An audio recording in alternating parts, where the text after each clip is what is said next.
सिद्धिभ्यः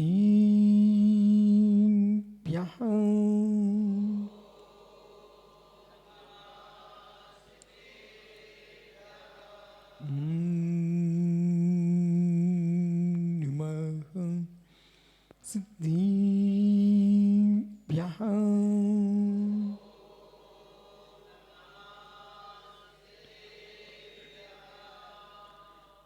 दिशदिवं दियाणं त्रिभुवनेहि मधुरविसदिव कारणम् अन्तातीतगुणाणं नमो चिन्नाणं चिदीभमाणं सुन्दरीशीलहरा नोत्तारी मोदुशीलभरा साहुजयन्तु सोवे शिवसुसन्टिडिगल्बया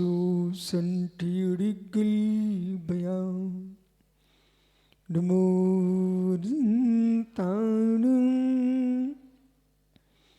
नमो सिद्धाणं नमो आर्याणं नमो छायाणं नमो लोय सुविसाहुणं अनंतानंद परम सिद्ध भगवान की एक भगवान शांतिनाथ स्वामी की एक भगवान महावीर स्वामी की परम पूज्य आचार्य भगवान कुंद कुंद स्वामी की परम पूज्य आचार्य विराग सागर जी मुनि महाराज की अहिंसामय विश्व धर्म की उत्तम माधव धर्म की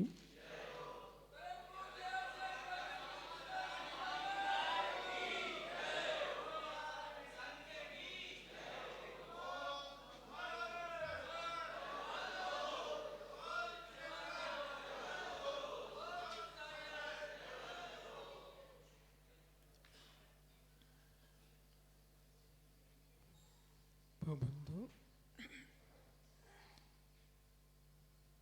अंतिम तीर्थ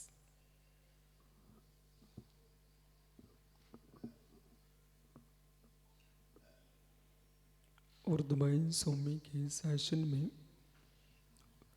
हम सही बरसते हैं।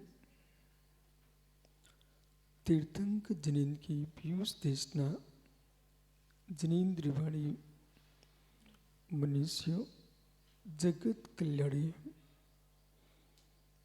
ईश्वरज्ञ शासन नमोस्तु शासन जयवंतो वेदराग सुवर्ण संस्कृति भगवत अर्हत परमेश्वर तीर्थंकर दिनेश्वर देव ने विश्व वसुंधरा को वस्तु की वस्तुत्व का सत्याद्भुत प्रदान किया है। यह लोक अनादि अविद्या के बस सत्या तत्व से शून्य होता है। उसी में भव्य जीव जिनका मोहनी कर्म विगलित होता है वे मोक्ष मार्ग पर चलने के परिणाम करते हैं। कषायिक भाव प्रचंड है जो जीव को शांति से जीने नहीं देता। सोपाधिक दिशा अत्यंत विचित्र है। पानी शीतल है लेकिन अग्नि के संयोग से पानी इतना उबल जाता है उस पानी में अंगुली डालोगे तो मित्र फूले पड़ जाएंगे। आत्मा त्रैकालिक ध्रुव ज्ञायिक स्वाभी है। चिद पिंड ज्ञानघन चिद्रूप आत्मा का स्वरूप है, परमाणु स्वरूप है। लेकिन परमाणु स्वरूप की दशा को देखिए आप, एक एक पल में निहारना, एक एक क्षण में निहारना, और मोक्ष मार्ग पर चलने के परिणाम तुम्हारे जो बनेंगे,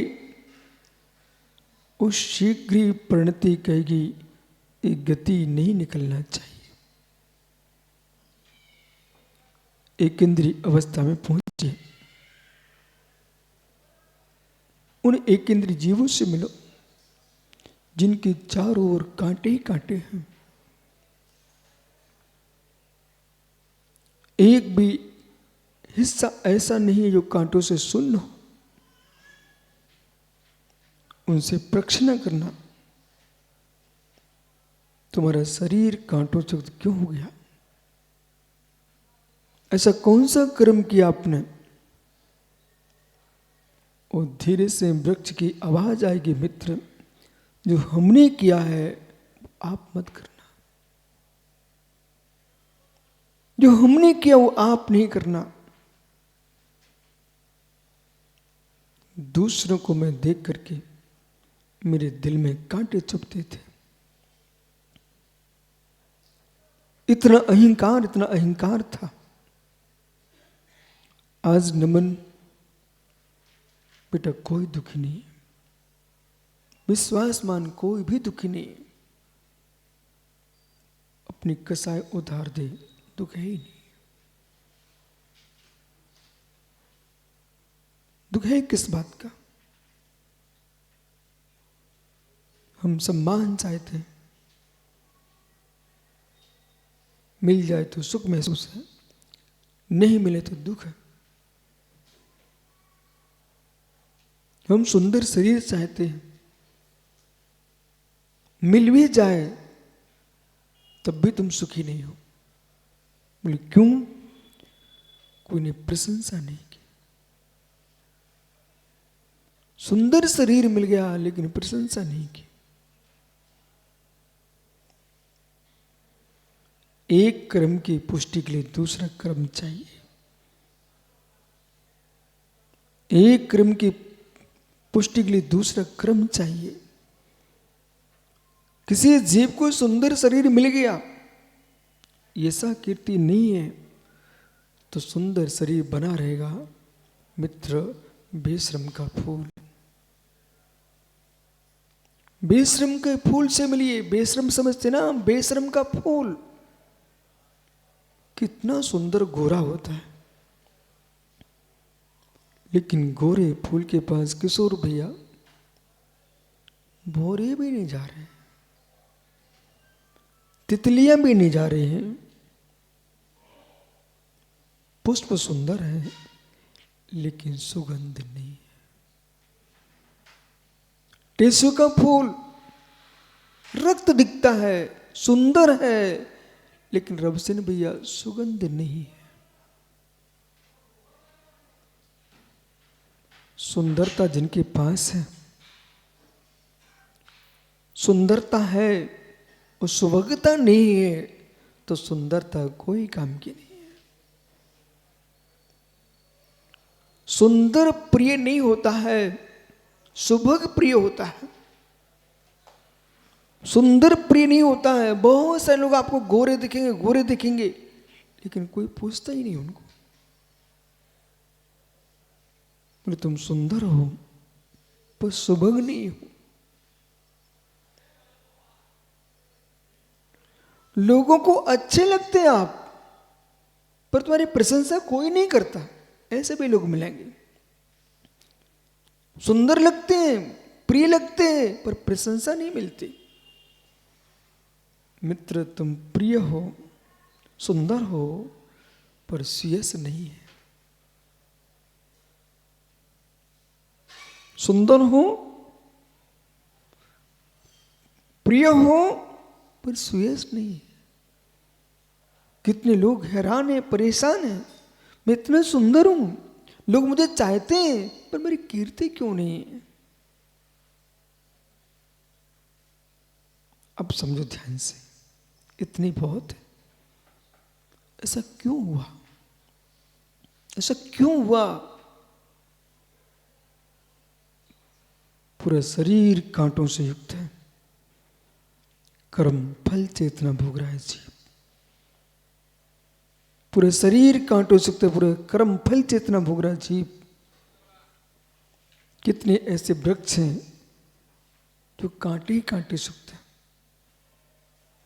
ये वही जीव हैं जिन्होंने मानव पर्याय में मनुष्य देह को प्राप्त करके कभी किसी को अच्छा विचारा ही नहीं। एक दिन का एक उपवास कम कर लेना मित्र। ये तुम 10 दिन के उपवास कर रहे, एक उपवास कम कर लेना, परंतु उपवास करने के साथ साथ किसी का उपहास नहीं करना, ये उपवास कर लीजिए।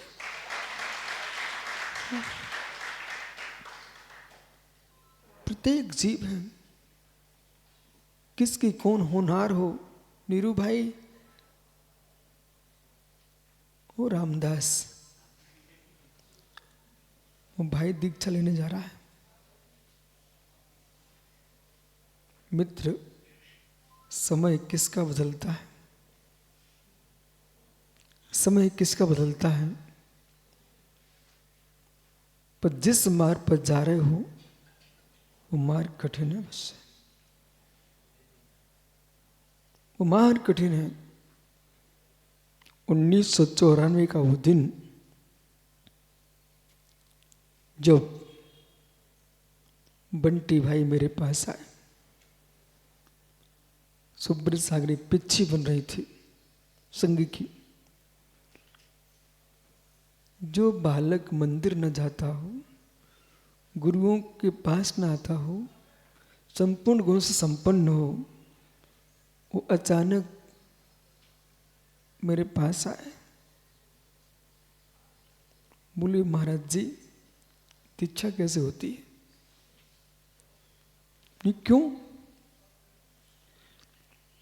विचार है क्या? बोले आप सबको देख करके लगता तो ऐसा है कि यही सर्वस्व है।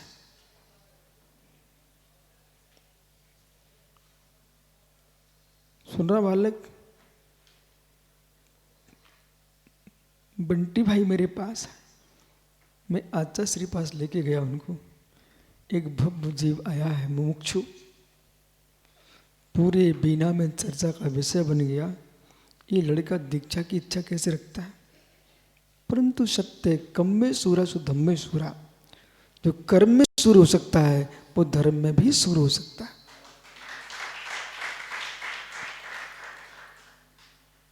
आज आचार्य महाराज के बाद जो संघ की परंपरा थी, उस परंपरा का निर्वाह बिहार सागर जी कर रहे हैं। ए बहनों को, ए भाइयों को यहाँ नहीं आना था, पहले ये आचार्य विराग सागर पास आशीर्वाद लेने जाना था। लेकिन आप यही मान के चलो वे कहीं बाहर नहीं है, शरीर से जा चुके हैं, पर मेरे हृदय से तो जाने की ताकत उनके अंदर नहीं है।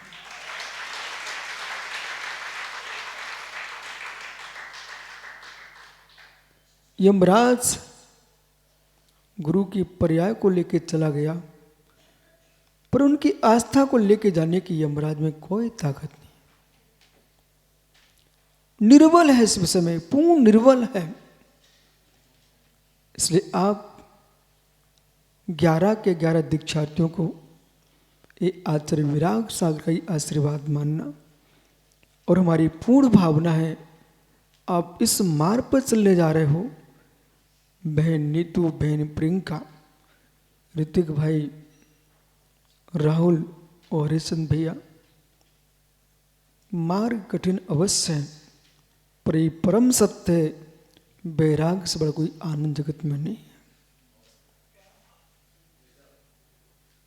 जिसने एक क्षण का वैराग्य का अनुभव ले लिया,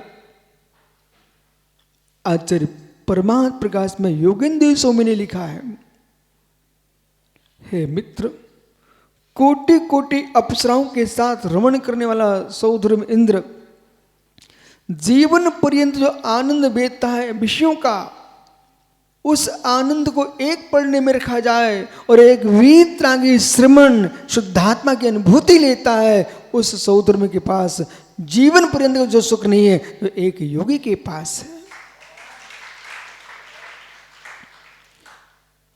इसी बात को पंडित दौलत राम जी ने अपने शब्दों में लिख दिया। यो चिंत निज में थिर भय तिन अखत आनंद लहो सो इंद्र नांग नरेंद्र अयमेंद्र के नायक हो। अंदर का आनंद है, अंदर का आनंद है, इसलिए ब्राह्मणी सुंदरी जैसे तुम दोनों आर्का बनो। और ऋतिक, हरिश्चंद्र जी, राहुल, आचार्य महाराज की संलेखना के बाद आप सबकी दीक्षा हो रही है। मित्र राहुल, तुम रोहित, क्या नाम भाई ऋतिक, बेटा तुम याद करो पथरिया के पंचकर्क में भगवान धरपनाथ स्वामी के सामने आचार्य महाराज के चरणों में हमने आपको सिर पर चढ़वाया था। लेकिन आज स्वीकार करना पड़ेगा, अलंग शक्ति भवतोतेयम, ये किसी को मालूम ही नहीं था कि गुरु जी के हाथ से न सही पर गुरु जी के बेहर सागर, हम लोग उनको हर्ष सागर बोलते हैं, वो 24 घंटे मुस्कुराते रहते हैं। और आज पूरे देश में इस बात के मुझे कोई विकल्प नहीं होता है। जगत में भले किसी के शिष्य अपने गुरु पर आस्था इतना बना के रखते हो, परंतु हमारे गुरु भाई गुरु जैसी आस्था बना के रखते हैं। उसमें हमारे बिहार सागर जी, जितने गुरु भाई हैं, अभी बिमर सागर महाराज जी से बहनें आई हुई थी, संपूर्ण आचार्यगण, उपाध्यायगण, ईश्वीर, प्रवर्तक, गढ़धर, गढ़नी माताएं, उपाध्याय और जितनी आर्का माता जी महाराज जी हैं, रबसेन भैया, उन सभी की दृष्टि एक ही है कि लोक में विकल्प देखे जाते हैं, पर हमारे सारे गुरु भाई बहनें निर्विकल्प हैं। आज सबको मंगल आशीष कि ब्राह्मी सुंदरी जैसी माता बनो और ज्ञानमती, सुपारसमती, विजयमती जैसे महान ज्ञानी बनो। आप तीनों भाई अच्छा स्वाध्याय करना, और लोग ये कहें बालकों मात्र दीक्षा के साथ साथ आपको मौन ले लेना है और मौन के साथ साथ स्वाध्याय करना है। बेहद सागर तो मुस्कुराते मुस्कुराते ज्ञानी बन गए, पता आपको। और देखो कैसा पुण्य उदय आया सम्मेशकर में, एक साथ 11 दीक्षा देने जा रहे हैं। उनकी दीक्षाएं पावन पवित्र हो और सभी का मंगलमय हो। पर जगत में जितने त्यागी बंदे मिले, बेटा कभी उनका अपमान नहीं करना, अपमान नहीं करना। हर व्यक्ति का पुण्य पाप स्वयं के साथ है, अपमान भी नहीं करना और अपने अंदर हीन भावना भी मत लाना।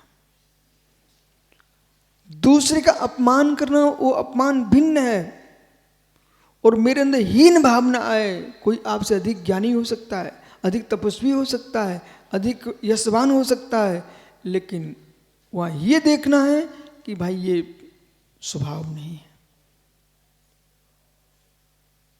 ये स्वभाव नहीं। धागे का जीवन नहीं जीना, धागे का जीवन नहीं जीना, धागे का जीवन नहीं जीना। वो धागा कौन सा? जो मिस्री के अंदर है। जो मिस्री के अंदर धागा होता है वो भी मीठा हो जाता है, और लोग चूसते हैं उसको, बोले बहुत मीठा है। पर धागे को अहंकार नहीं आना चाहिए कि मेरी कीमत है। जो दादा नथुलाल जी धागा चूस रहा है आदमी, कौन सा धागा? मिस्री के अंदर का धागा। वो आदमी चूस रहा है तो धागा सोचे देखो मेरी कितनी कीमत है। अरे धागा तेरी कीमत नहीं है, वो उसके अंदर मिश्री का मिठास है ना, उसकी कीमत है। और जैसी मिठास निकल जाएगा फिर धागे का क्या होगा? अस्य बालक समझ, कुल्फी की लकड़ी सोच रही है मेरी क्या कीमत, कुल्फी की लकड़ी सोचती है मेरी क्या कीमत, कि मैं सबके हाथों में घूम रही हूं, परंतु वो समझ नहीं पा रही तेरी कीमत नहीं है। कीमत किसकी है? कुल्फी की। और जैसे कुल्फी चूस लेगा फिर क्या होगा?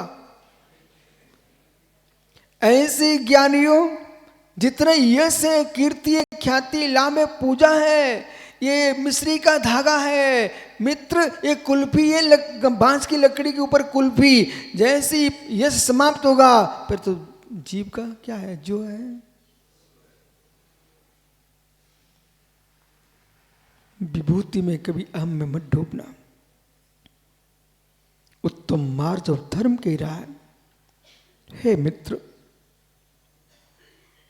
हे मित्र, नाली के कीड़े से मिलो, नाली के कीड़े से मिलो, वो भी भगवान आत्मा है। पर जो विषयों के नाली से नहीं निकल पाए, उन्हें नाली का कीड़ा बनना पड़ गया। जो विषयों की नाली से निकल गए वे तीर्थंकर अरिहंत बन गए।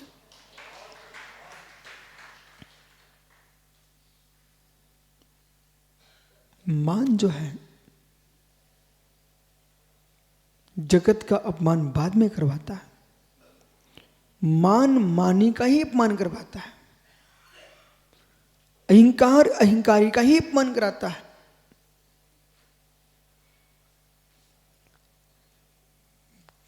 बुद्धि, विवेक, यश, युवावस्था, राज्य, पद, इन सब के मिलने के बाद भी जो विनय करना जानता है वो मेरे मित्र संसार में गलियों में घूमने वाला भगवान है।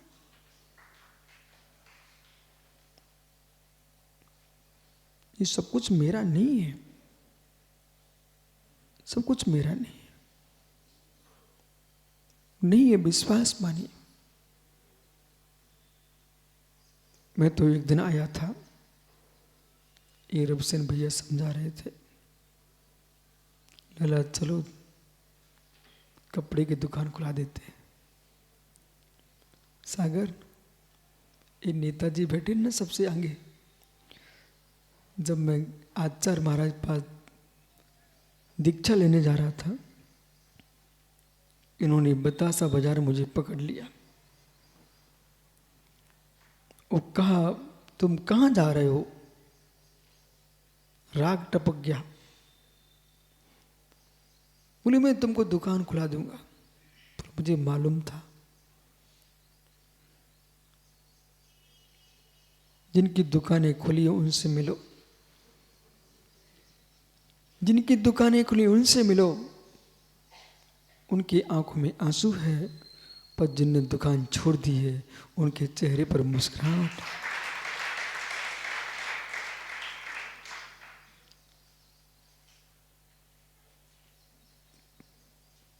शाम के 7 बजे थे, 7।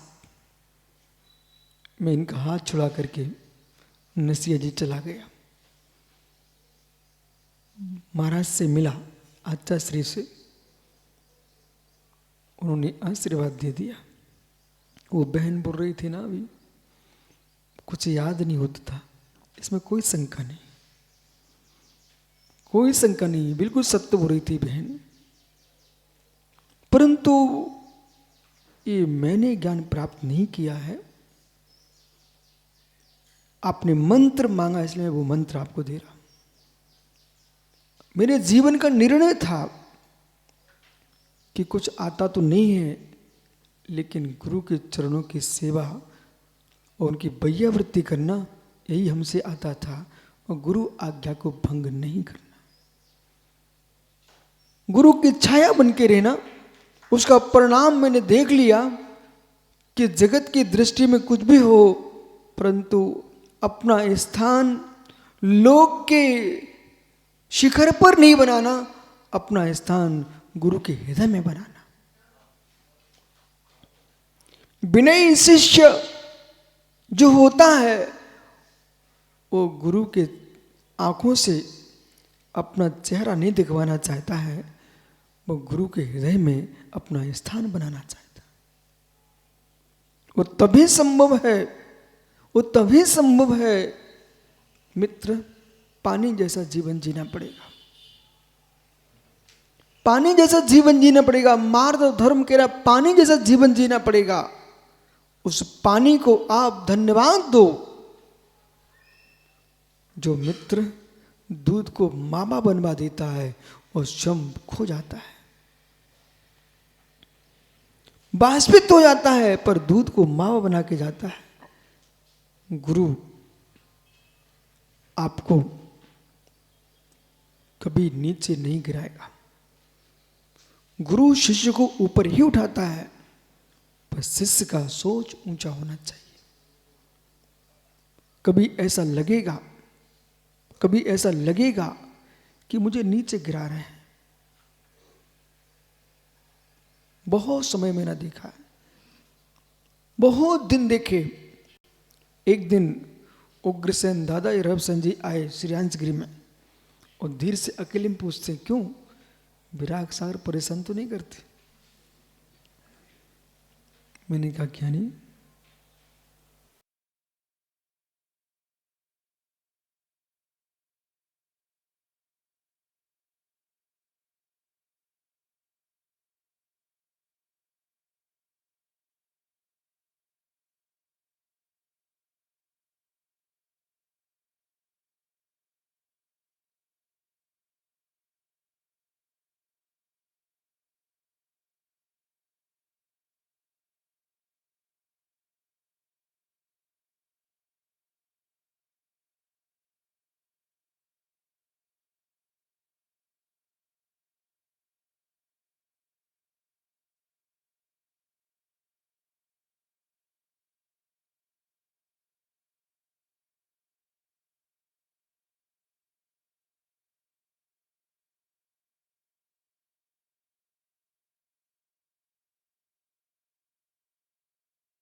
हे मिट्टी थोड़ा धीर रख।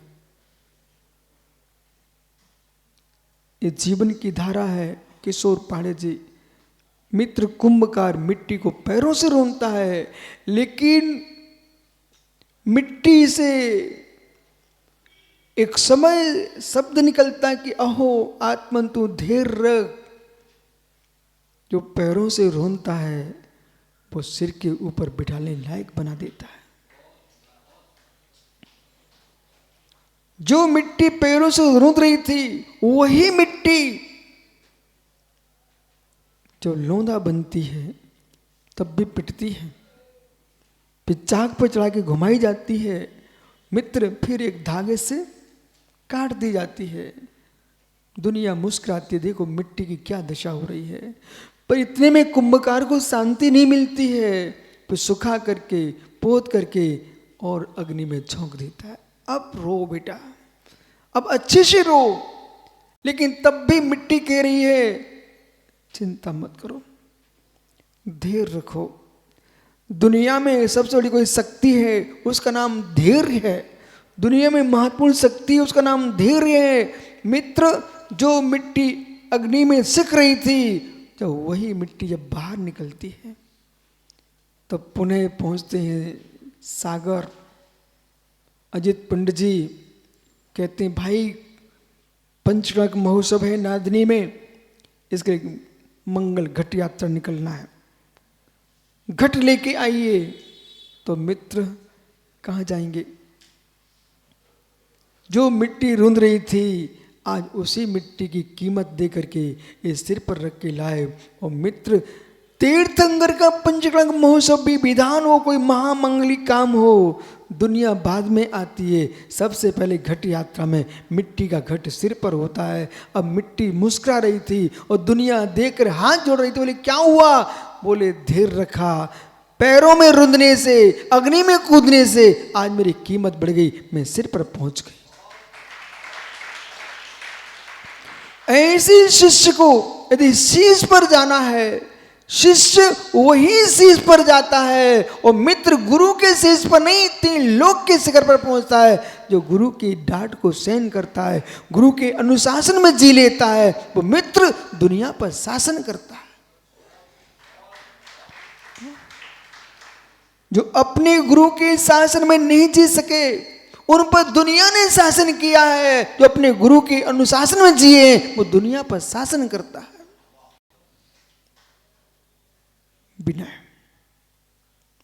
विनय, कभी विनय मत छोड़ना, विनय मत छोड़ना। ज्ञान हो ना हो, ज्ञान की विनय करते रहोगे, ज्ञान के पिता को लौट के आना पड़ेगा।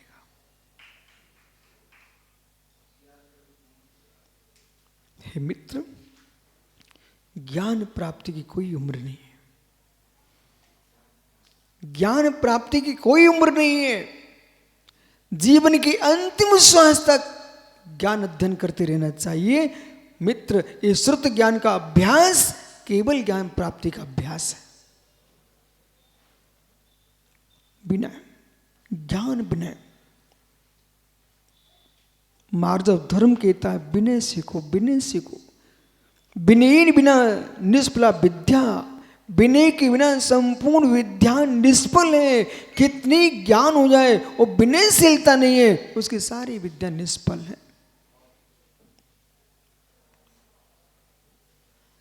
बुद्धि का चौसम अलग है, विवेक का चौसम अलग है, और विनय का चौसम अलग है। ऐसे भी लोग मिलेंगे आपको मोक्ष मार्ग के रास्ते में। आप पीछे से उनको नमस्ते करोगे, वे तुम्हें देखेंगे नहीं, तब भी खिन्न मत होना। समय बदलेगा, समय बदलेगा, समय बदलेगा। वो मटके से आज बात करते हैं, मटके से ही बात कर लो। ढक्कन कहाँ रहता है? सिर पर रहता है। कटोरी रखी थी मटके के सिर पर, लेकिन जब भरना होता है तो नीचे ही आना पड़ता है। जितने अहंकार में घूम रहे हैं, विश्वास मानिए, नल की टोंटी पर कई बाल्टी नहीं भरी जाती है, नल के नीचे बाल्टी भरी जाती है। कितनी स्वच्छ हो, अच्छे कपड़े पहन के बैठे हो किशोर पाड़े जी, मित्र दूध चाहिए, दूध चाहिए। भले तुम कुर्सी से ना उतरो, मित्र दूध चाहिए। डल्लब के गद्दे से मत उतरो, दूध चाहिए। तो मित्र वहां जाना पड़ेगा जहां गाय का गोबर पड़ा हुआ है। गाय का गोबर पड़ा हुआ है, और नीचे बैठना पड़ेगा, नीचे बैठना पड़ेगा, तब गाय का दूध मिलेगा। बिना नीचे बैठे ग्वाला गाय का दूध नहीं निकाल सकता है। हे मित्र, 4 थनों का दूध चाहिए तो गाय के नीचे बैठना पड़ेगा, और 4 थनों का जिनवाणी का दूध चाहिए तो माँ और गुरु के नीचे बैठना पड़ेगा, जिनवाणी के नीचे बैठना पड़ेगा।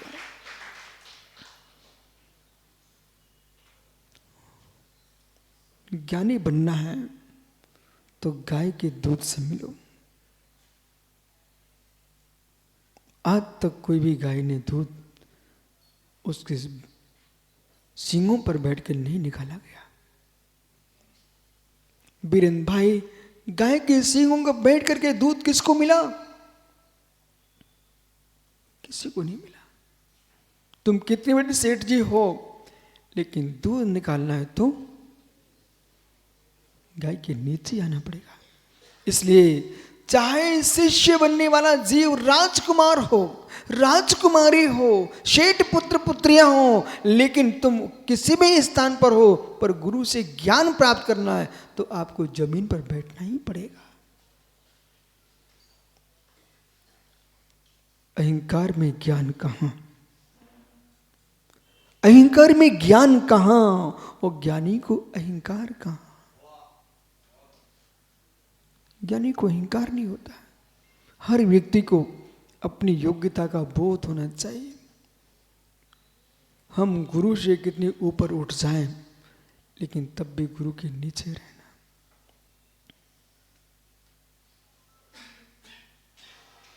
नीचे रहना। ऐसा नहीं कि तुम्हारा यश गुरु से ऊपर फैल गया, नहीं। यश एक प्रकृति है कर्म की, वो धर्म नहीं है। ओहो महात्मा समझो पुण्य सागर, बेटा यश कर्म की प्रकृति है, वो धर्म नहीं है, विनय धर्म है। यश तपस्या नहीं है, यश तपस्या नहीं है, विनय तप है। विनय तप है। जो लोग माना कि आप भी देख रहे हैं सम्मेद शिखर में कितने सारे त्यागी वृत्ति हैं, सब परस्पर मिलते हैं जुलते हैं, ऐसे भी मिल सकते हैं जो तुम्हें देखने भी ना है, लेकिन तब भी अशुभ भाव मन में नहीं आना। जिस दिन जिस जीव की होनहार पवित्र होगी, मारीची का जीव महावीर बनने वाला आदिनाथ को छोड़ के भग गया था। मारीची महावीर बनने वाला जीव आदिनाथ को छोड़ के भग गया था, पर इस बात को भूल चुका था कि मान कैसा है कि आवेश में व्यक्ति ऋषभ देव को भूल गए, लेकिन जब महावीर बने तो मित्र आचार भक्ति, बहुसुत भक्ति, प्रवचन भक्ति, अरहंत भक्ति, ये भक्ति के माध्यम से ही तीर्थंकर प्रकृति का बंद होता है। उन्हें विनय करना पड़ा तब भगवान बन पाए।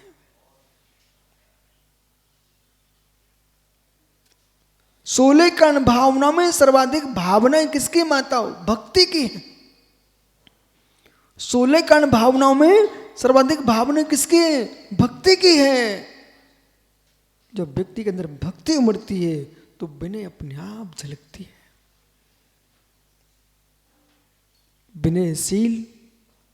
विनयशील ही विवेक प्राप्त कर सकता है। और जिस क्षण तुम्हारे अंदर अहंकार आएगा उसी क्षण विवेक नष्ट हो जाएगा। बुट्टू भैया रावण के पास क्या था? अहंकार था, विवेक चला गया। अहंकार था, विवेक चला गया। अहंकार का विवेक का शत्रु भाव है, बद्ध घातक न्याय है। ओहो, अहंकार और विवेक का बद्ध घातक न्याय है। जैसे कि महात्मा प्रमोद जी सुबह और शाम एक साथ नहीं हो सकती क्या? दिन और रात सागर भी एक साथ हो सकता क्या? अहंकार और विनय एक साथ नहीं हो सकती। जैसे सूर्य का उदय और चांद का उदय एक साथ नहीं होता है। जब चंद्रमा की रोशनी बिखरेगी तो सूर्य नहीं दिखेगा, जब सूर्य की रोशनी बिखरेगी तब चांद नहीं दिखेगा। उगते हुए प्रकाशमान, वैसे तो दिन में भी चांद दिखता है पर बुझा दिखता है। मालूम, अहंकारी लोग ऐसे होते हैं जैसे दिन में चांद देखो आप, ऐसा लगता है जैसे सूर्य के प्रकाश को ये सहन नहीं कर पा रहा है। कुछ लोग ऐसे होते हैं सीधे दिखते हैं, बिल्कुल सीधे सरल, लेकिन वे सीधे नहीं है, दूसरे के विकास को देख नहीं पा रहे हैं, सो चेहरा बनाए बैठे। कितना सीधा गांधी हो। बालक, हर जगह सीधा पर मत देखा करो। कोई ध्यान में तल्लीन, कोई ज्ञान में तल्लीन, सीधा साधा व्यक्ति बैठा हुआ है। नहीं, प्रभावित ऐसे नहीं हुआ जाता है। सीधापन ये खोजना पड़ेगा, किस विषय में सीधा है। कुछ करने की क्षमताएं नहीं है, कुछ करने की योग्यताएं नहीं है, कि उसके लिए अधिकार नहीं है, इसलिए शांत बैठा है। ये सीधापन नहीं है, ये अंदर की हीन भावना है। दो प्रकार का मान होता है, एक अहंकार, अहंकार मैं ऐसा हूं, एक मान मैं कुछ कर ही नहीं सकता हूं, मैं तो कुछ जानते ही नहीं हूं, मैं तो बहुत सीधा साधा हूं, मैं कुछ भी नहीं हूं, ये भी अहंकार है। पंडित जी, ये भी अहंकार है। अब समझिए, प्रारंभ करो प्रवचन। जो अहंकार में जी रहे हैं, दिखावे में, और पुण्य से उनका दिखावा सफल है, वे लोग आत्महत्या नहीं करते। अजीत पंडित जी, मैं आपको ले लेता हूं, मित्र तेरा पुण्य काम कर रहा है, नादनी समाज ने आपको बुलाया, अपना माइक सौंप दिया, मंच सौंप दिया, तुम क्यों रोओगे? आपकी तो मान कसा की पुष्टि हो रही है, आनंद आ रहा है। अब पंडित जी, इसमें ये खोजना है, बहुत सूक्ष्म विषय है, प्रत्येक धर्मात्मा को, अजित का मैं नाम ले रहा हूं, प्रत्येक जीव का धर्म है, ये अन्वेषण करे, मेरी धर्म करने में विशुद्धि बढ़ रही है। खोजो सभी शिवरार्थी, मेरी धर्म करने में विशुद्धि बढ़ रही है कि मेरी कीर्ति फैल रही, उसका आनंद आ रहा है। मेरे धर्म करने में विशुद्धि बढ़ रही है, विशुद्धि का आनंद चल रहा है, कि जो यशा कीर्ति का उदय जो चल रहा है, उससे जो मान का श्रव हो रहा है, वो मान के श्रव का आनंद है, कि आत्मा की विशुद्धि का आनंद है। यदि कीर्ति का आनंद है तो सोपयोग न को, सोपयोग नहीं है। ये कीर्ति का आनंद है, ये प्रत्येक साधक को, प्रत्येक ज्ञानी को ये अन्वेषण विषय करना है, और दूसरे से पूछने की आवश्यकता है तो स्वयं झलकता है। वहां सामायिक करते समय निर्णय करना चाहिए कि ये मेरी कीर्ति का आनंद चल रहा है कि मेरी साधना का आनंद चल रहा है। और जिसकी कीर्ति का आनंद आ रहा है वो आत्महत्या नहीं करेगा, वो आत्महत्या नहीं करेगा। जो साधना का आनंद लूट रहा है वो आत्महत्या का विचार भी नहीं करेगा।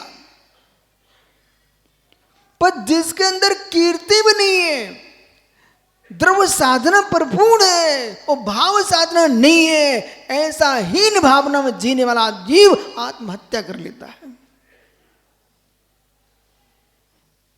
जितनी भी आत्महत्याएं हुई है और होंगी, भविष्य में हो रही है, ये हीन भावना की ग्रसित है।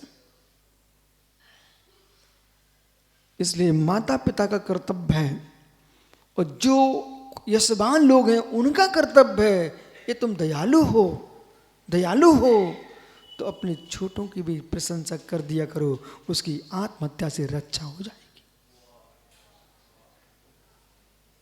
माताओं दयालु हो सकता है एक बालक तुम्हारा बहुत कमाता हो और दूसरा कमा के नहीं ला पाता, तो जो कमाने वाला बच्चा है वो प्रशंसा का पात्र तो है, परंतु उसकी प्रशंसा सीमा में करना। जो नहीं कमा रहा है उसके अंदर कोई ना कोई गुण अवश्य होगा। नीम कड़वा होता ना, नीम कड़वा होता ना, तो देश में नीम नहीं होना चाहिए ना, क्यों कड़वा होता है? बालक, नीम कड़वा होता ना बेटा। ओ दीक्षार्थियों साथ आया भाई है, क्या बोला? तो खड़े हो जाओ। बालक, नीम कड़वा होता ना, तो फिर देश में नीम नहीं लगाना चाहिए। कड़वा होता ना।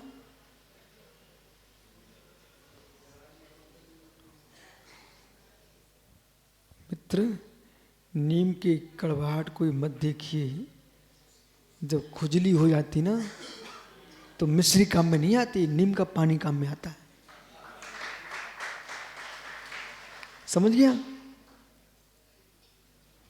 समझ गया? जाओ अपनी बहन के पैर पड़ के आ, पढ़ के आओ। बोले माता जी बने तो पड़गान दे देना, दूसरी के पढ़ ले। बोलता है बेटा माता जी बनने वाले भूल मत जाना, नहीं तो ये लोग मालूम देखे कोई दिल्ली बम्बई का सेठ पड़गान कर रहा है, उसमें तू भी पड़गान कर रहा, अब देखो कहाँ जाती माता जी। तुम धीरे से कहना दीदी वही हो जब तुम्हें गुरुजी के पास नादरी ले गए थे, भूल मत जाओ। बालक नीम कड़वा होता ना, ओहो, और करेला मीठा होता है ना, वो भी कड़वा होता है। इसलिए परंतु जो माँ पैसे वाले बेटे की प्रशंसा कर रही थी, उस माँ से कहना माँ सुन, नीम कड़वा होता है, करेला कड़वा होता है, लेकिन शक्कर की बीमारी हो जाएगी तो शक्कर काम में नहीं आएगी, वो करेला कड़वा ही में काम में आएगा। इसलिए माताओं, एक विशेष धन को देख करके अपने एक पुत्र की तुम प्रशंसा में कर रही हो, इसका आप विकल्प समझिए। कहीं ऐसा तो नहीं हो रहा है अज्ञात भाव से तुम्हारे द्वारा दूसरे बेटे की हत्या हो रही है। मार्दव धर्म है ये, दूसरे बेटे की हत्या हो रही है। हत्या बोले क्यों? आपने इतनी प्रशंसा की है और बगल में दूसरा बेटा बैठा हुआ है। तो प्रश्न है ना, भले ये गन्ना नहीं है, नीम गन्ना नहीं है, वो गन्ना मीठा है, पर उसी की मेड़ पर, गन्ने के खेत की मेड़ पर नीम का वृक्ष लगा हुआ है, लेकिन इस सागर किसान है, इसने काट के नहीं फेंका। बोलो भाई, काट के नहीं फेंको, क्यों? क्योंकि मुझे मालूम है एक गन्ना अपना काम करता है, परंतु देश में यदि गन्ने से शक्कर बनती, मिश्री बनती, गुड़ बनता, मिठाइयाँ बनती हैं, तो उन मिठाइयों के साथ साथ जब शरीर में रोग होता है तो लाखों रोगों पर काम करता है, उसका नाम नीम होता है। जो बच्चा कोई काम का नहीं है, ऐसा आपने कैसे मान लिया? धन को ही काम क्यों मान रहे हो? धन को ही काम क्यों मान रहे हो? यदि वो मंदिर में पूजा करने जा रहा बच्चा रोज धर्मात्मा बच्चा है, तो ये भी तो स्वीकार करो, किसी ने पूछा बालक किसका है, इतना धर्मात्मा है, तो मालूम पैसे वाले वहीं अटके पैसे में रहेंगे। वो पुण्य कमा करके मालूम चला कि पैसे वाले कमाते रह गए, उसने इतना पुण्य कमाया, उसको राज तिलक हो गया, वे पैसे ही कमाते रह गए। धन्य कुमार के भाई बहुत ईर्ष्या करते थे। धन्य कुमार के भाई बहुत ईर्ष्या करते थे। बेटा सुन, बोले माँ छोटे भाई से कुछ काम ही नहीं कराती है, इतनी अहंकार में डूबे थे। ओहो, एक दिन सबने मिलकर के माता पिता से कहा इसे काम कराइए। माँ ने छोटे से बच्चे को काम के लिए भेज दिया और 500 दिनार दे दिए, स्वर्ण मुद्रा दे दिए, जाओ बेटा व्यापार करके आओ। अब वो बेचारा कुछ जानते ही नहीं था, गया व्यापार करने के लिए, रास्ते में उसे बकरी चराने वाला मिल गया, उसने बकरियां खरीद ली और फिर 500 मुद्रा दे दी। बोले कैसे करना पड़ता है? माँ ने बोल दिया था अपनी सामग्री दे देना, दूसरे की ले लेना। ऐसे चलते चलते ऐसे ही करता रहा शाम तक। अब शमशान घाट से एक चांडाल आ रहा था, उसके हाथ में मालूम क्या था? जले हुए चारपाई के 4 पाए, खटिया के 4 पैर, 4 पाई के पलंग के पैर ले आया और मालूम उसको वही दिख गया। बोले भाई ये बेचोगे क्या? बोले हाँ। आप लोगे क्या? बोले हाँ। बोले क्या दोगे? ये बकरी ले जाओ। उसने को बहुत अच्छा, ये लकड़ी के शमशान के कौन खरीदता? उसने ले लिया। शाम को भैया घर पहुंचे, बेटा घर पहुंचे तो माँ ने तो देख लिया कि बच्चा देखो 500 दीनार लेके गया था, स्वर्ण मुद्राएं वो जले वो लेके आया है। धन्नो माँ, माँ का दुलार। तब भी क्या देखती है, मेहनत करके तो आया है। गुण ग्राह्यता देखो, मेहनत करके तो आया बच्चा। माँ ने उसके सिर से तुरंत उतार लिया सेठानी और कहता बेटा तुम भोजन कर लो, तुम्हारे लिए मैंने खीर बनाई है। वे देख रहे थे बड़े भाई, बोले कैसी माँ है, कुछ करके आया नहीं है, वो खीर खिला रही है, वो हम लोगों को कभी ऐसे दुलार नहीं देती है। पर माँ सोच रही थी धो के देखूं, ये तो बच्चा तो 500 दे के आ गया। पर उन्होंने हाथ फेरा माँ ने और भोजन के लिए बिठा दिया। इतने मालूम क्या हुआ बेटा, भी आ गए सारे भाई और जैसे ही माँ ने अर्धजली लकड़ी थी ना उसे पानी डाला तो वो चटक गई और जैसे ही चटकी तो पाए टूट गए और जैसे ही पाए टूटे उसके अंदर से मोती हीरे मोती टपकना प्रारंभ हो गए। बोले क्या हुआ क्या हुआ? अब मां मुस्कुरा रही, उसकी खुशी की पार नहीं। बोले अब आने दो सारे भाइयों को। इतने में सबके सब आ गए। उनकी आंखें ऐसे ऐसे कर रहे थे। बोले सही देख रहा हूं क्या, सही देख रहा हूं क्या? बोले क्या है ये सब? इतने ही नहीं, उसके अंदर एक प्रशस्ति निकली। उस पाए के अंदर से बेटा एक प्रशस्ति निकलती है। उसमें लिखा था इस संपत्ति का स्वामी धन्य कुमार होगा। जितनी ईर्षा डाय में जी रहे थे सबने मां के पैर पड़ लिए, कहा मां क्षमा करो, मेरे अंदर इनके प्रति ईर्षा थी, इसके प्रति बहुत ईर्षा थी, परंतु मैं व्यक्ति पर ईर्षा कर सकता हूं पर किसी के पुण्य पर ईर्षा तुम कर सकते हो पर पुण्य का नाश नहीं कर सकते। अहो ईर्षालुओ, अहो अहंकारियो, तुम दूसरे पर ईर्षा कर सकते हो, दूसरे पुण्य पर ईर्षा कर सकते हो, पर किसी पुण्य का नाश करने की सामर्थ्य भगवान के पास में तुम्हारे अंदर कहां से आ जाएगी? नहीं है। अजीत, इस लड़के को एक डंडा दे दो और इससे कहना भाई सुबह तुम खड़े हो जाना, सुबह खड़े हो जाना पूर्व दिशा की ओर और कहना आज मैं देखता हूं सूर्य निकलने कैसे निकलता है। अच्छे डंडे दे देना, 50 लड़के और खड़े कर लेना। बोले आज मैं देखता हूं सूर्य कैसे निकलता है। बेटा तुम डंडे तुम्हारे ऐसे चलते रहेंगे और सूर्य निकल आएगा, तुम्हारा डंडा कुछ नहीं कर पाएगा। ऐसे जिसका पुण्य का सूर्य चमकता है उसका ईर्ष्यालुओं के डंडे कुछ नहीं करते हैं, कुछ नहीं कर सकते। ईर्ष्यालुओं के डंडे आकाश में दिखते रहेंगे और सूर्य और बता देगा इनकी करतूतें देख लो क्या कर रहे हैं। इसलिए अपने पुण्य का सूर बढ़ाना चाहिए। ईर्ष्यालुओं के डंडों से बिल्कुल डरने की जरूरत नहीं है। और ईर्ष्यालुओं को भी डंडे दे देना, उनको भी डंडे देना। बोले क्यों? बोले बेटा तुम डंडे लो, शाम को खड़े होना, सुबह नहीं खड़े करना, उसको शाम को खड़ा करना। बोले क्यों? खड़े होना, तुम खड़े हो जाओ, देखो दिन है कि नहीं, तुम शाम को खड़े हो। बोले क्यों? अंधेरा आए तुम रोक के रखना, उसको आने मत देना। लेकिन बेटा तुम कितनी डंडे क्या तलवारें ले खड़े हो जाओ, लेकिन रात्रि का अंधेरा आएगा ही आएगा। ऐसे अहो ईर्ष्यालु तुम टेंशन मत लो, तुम कितनी कोशिश करो पर पाप का उदय आएगा तो जीवन में अंधेरा आएगा ही आएगा।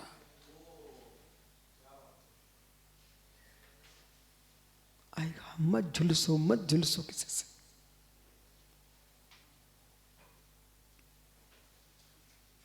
क्या हो गया? कुछ हो गया? यदि नहीं हुआ है तो ग्यारी समझो, मार्दो धर्म समझो, मृदो भावा मार्द भाव। जो मृदुता का भाव है वही मार्दव है। चाहे यश हो, कीर्ति हो, धन हो, बल हो, रिद्धि बल हो, शरीर की सुंदरता हो, ज्ञान हो, ऐश्वर्य हो, ये सब कुछ हो, वो खाक का है यदि विनय नहीं है तो। विनयशील की दरिद्रता भी उसकी विभूति है।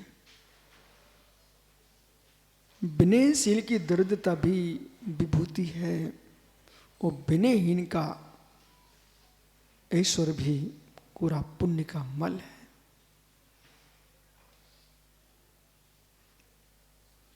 पाड़े जी, तुम्हारे द्वारे पर कोई त्यागी पहुंचे, मित्र अपने पिताजी की याद करना, चक्रवर्ती भरत की याद करना, चक्रवर्ती भरत की याद करना। 6 खंड का स्वामी। माँ, आजकल लोग 4 दिन पैसे क्या आ जाए तो कौन गुरु, कौन सेवा, कौन भैया वृत्ति। ओहो, तुमको पता होना चाहिए सागर, तू तो किसान है। केले के वृक्ष को देखो, कितना लंबा फूल आता केले का, आता ना। फूल ना मुस्कुराए, हम दुनिया में सबसे बड़ा फूल आता केले का। सारे वृक्षों से बड़ा फूल आता किसका? केले का। हे पुष्प मत मुस्कुरा तू अहंकार में, कुछ दिन रुक जा, एक एक पत्ता तेरा नहीं टपकेगा, नीचे गिरा मिलेगा।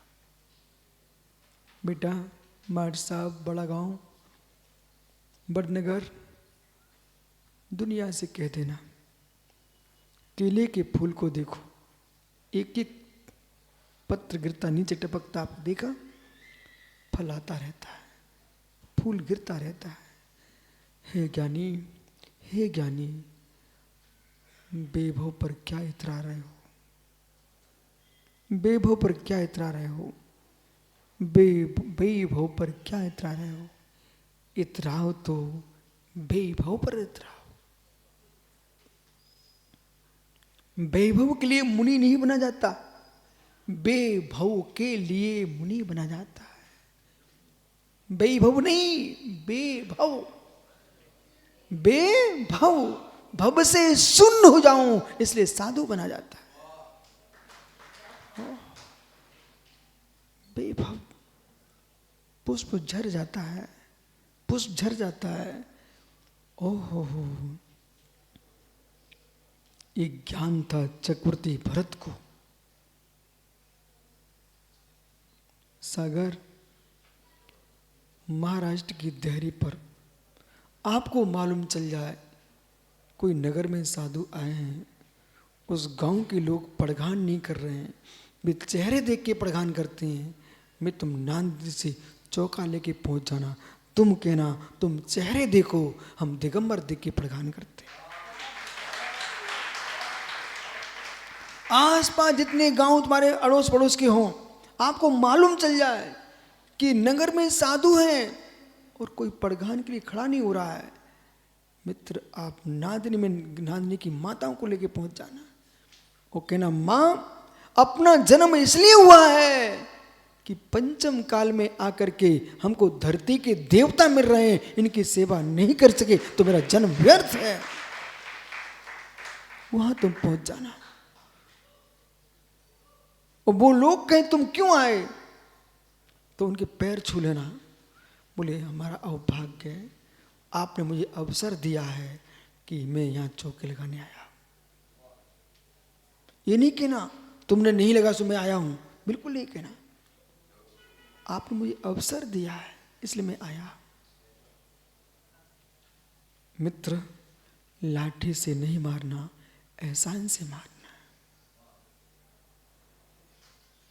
उनको बोध हो जाएगा कि मैं चेहरे देखता रहा, चारित्र नहीं देख सका। ऐसे गांव मिलेंगे आपको, विश्वास मान, जहां आपके पास सूचना आ जाती, मेरे यहां लाना मत महाराज को। उनके घर जाना, वहीं चौका लगाना।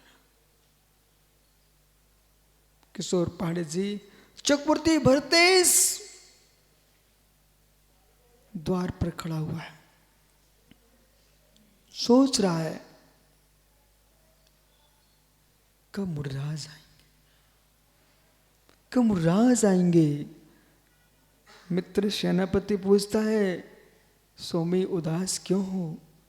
उदासी कारण किसने अपमान नहीं किया, उदासी कारण किसने अभिनय नहीं किया, तो क्यों उदास हो?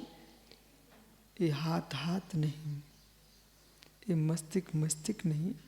जो मस्तिष्क दिगंबर गुरु के चरणों में ना झुके, जो हाथ मुनि के हाथ पर ग्रास ना दे सके, वे मस्तिष्क नहीं। और मित्र, वह हाथ हाथ नहीं। विनय वही कर सकता है जो मान को विगलित कर चुका है।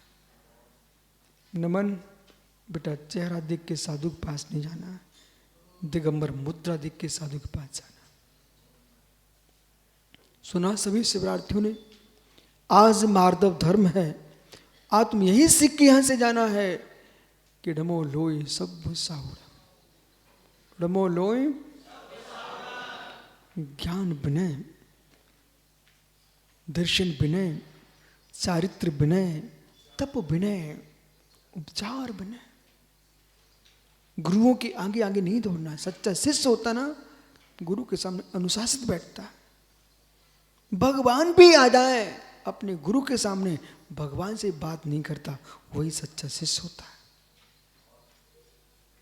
वो भगवान सच्चे भगवान होंगे तो नाराज नहीं होंगे कि मेरे से प्रणाम नहीं कर रहा। भगवान भी कहेंगे मैं भी भगवान से नहीं बना, गुरु भक्ति से भगवान बनता।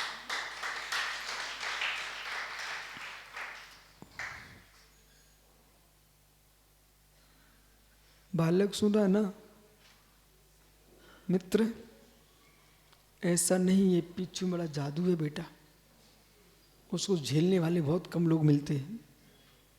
बहुत बड़ा जादू है इसके अंदर। कैसा जादू बताऊं? जैसे मंत्र सिद्धि करो ना, वो सिद्ध कर लिया, वो संभालने की सामर्थ्य नहीं तो पागल कर देता है। वो मंत्र सिद्धि हुई, पागल हो जाएगा आदमी। ऐसे पीछे बहुत बड़ा जादू है। जिनने अपने मान को संभाल लिया, आत्मा ही 2 पैसे 2 कौड़ी कीमत नहीं है, वो पीछे आते ही उसी दिन से बेटा तुम भी मेरे पास आओगे ना तो मैं तुमको प्रत्नमस्तु करूंगा। समझ रहे ना भाई? यदि मुर्राज बन गए। ये जितनी माता बहनें बैठी हैं, इनको बेटियां दिख रही हैं। जो 4-4 5-5 संतान की माताएं बैठी हैं ना, वे भी इन आरका को माता जी बोलेंगी, माता जी। ये जिन शासन का चमत्कार है कि बिना पाप किए एक नारी को माता जी बनाती हुई आरका दीक्षा है। ओह, जगत की मां बन जाती है। लेकिन चमत्कार क्या है? जब कल तुम्हारी कोई कीमत नहीं थी, आज सारा जगत तुम्हारे लिए अष्टद्रव्य से पूजा करने लग गया। हो सकता कोई ऐसे लोग मिल जाए जो तुमको कहें अरे तुम तो अपने गुरु से ही बड़े हो गए। नहीं बेटा, कभी नहीं, कभी नहीं। उस मंत्र को सिद्ध करना है तो तंत्र साथ में रखना चाहिए कि मान कसाय को जीत करके पिछी लोगे तो तुमको अपना गुरु का दर्शन होता रहेगा। और मान कसाय नहीं छोड़ पाए तो गुरु के दर्शन समाप्त हो जाएंगे। क्या?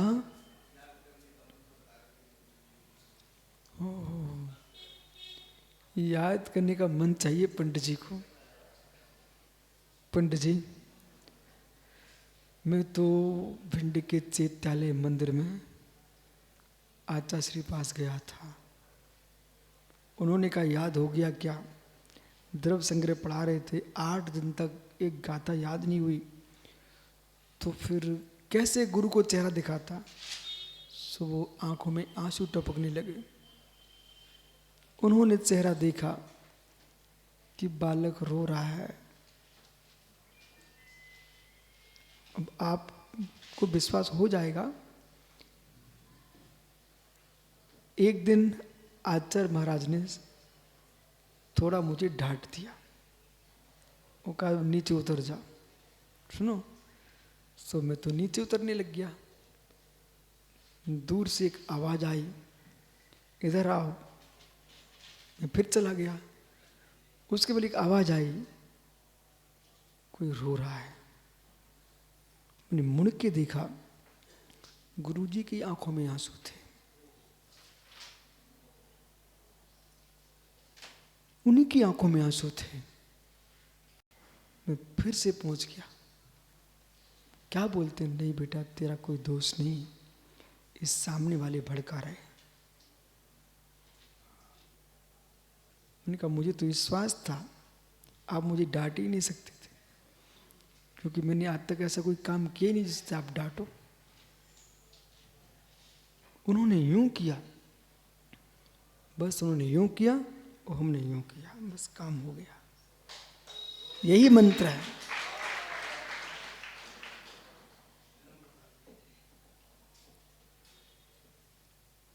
कभी भी उत्तर देना मत सीखना, उत्तर मिलेगा। सागर, हिमालय कहाँ है? हिमालय कहाँ है? उत्तर में है ना। आप दक्षिण से चलना शुरू कर दो, पीछे मत मुड़ना, चलते रहना, उत्तर मिलेगा। हिमालय मिलेगा, उत्तर मिलेगा। ऐसे ही तुम दक्षिण भाग में बैठो गुरु के, उत्तर में नहीं बैठना, उत्तर मिलेगा। गुरु तुमको हिमालय जैसा उतंग बना देगा। मैं तो देख रहा हूं ना, अपनी क्या क्षमता है। इन भैया को देख करके मैं क्यों बोला कि रविसेन भैया मैं वही बच्चा हूं जो विराग सागर को आपने फिर 4-5 दिन बाद स्वयं गए थे, सौंप के आए थे। वही बच्चा है जिसे आपने सौंपा था, वे आज ये सौंप के चले गए सिंहासन। इसलिए गुरु को उत्तर मत दो, उत्तर मिलेगा। विश्वास मानो बहन, ज्ञान बढ़ेगा। अभ्यास मत छोड़ना। मान कसाय को जितना विगलित करोगे, जितनी विशुद्धि बनाओगे, ज्ञान उतना बढ़ता है। पढ़ने से ज्ञान नहीं आता है, विशुद्धि से ज्ञान आता है। और विशुद्धि के साथ पढ़ोगे यशोदा जी, तब ज्ञान आएगा। पढ़ना तो पड़ेगा, पर ज्ञान तो विशुद्धि से आता है। अनुभव है, आपका समय हो गया। मित्र, अनुभव है, जितनी विशुद्धि बनाओगे उतना ज्ञान बढ़ेगा। जितनी विशुद्धि बनाओगे उतना ज्ञान बढ़ेगा। और संयम को तुम साधोगे। बालक, 4-5 दीक्षार्थियों से कहना है, आप लोग संयम की विनय करोगे, संयम तुम्हारी विनय कराएगा। जाओ, अपने जीवन में उत्कर्ष करो। और बिहार सागर को प्रतिनमोस्त बोल देना, कहना गुरु जी आप सिद्ध क्षेत्र में, और पहली बार दीक्षा दे रहे क्या? दूसरी बार मित्र, सिद्ध क्षेत्र में और एक साथ 11 दीक्षा दे रहे हो, ये आपका चमक गया पुण्य और ये साधना का फल है। और उत्तरोत्तर संग वर्धमान हो और ज्ञान वर्धमान हो, चारित्र वर्धमान हो, और जिन शासन नमोस्तु शासन जयवंत हो। आत्मा स्वभावम परिभाव भिन्नम, आत्मा स्वभावम, आत्मा का स्वभाव पर्वत महावीर स्वामी की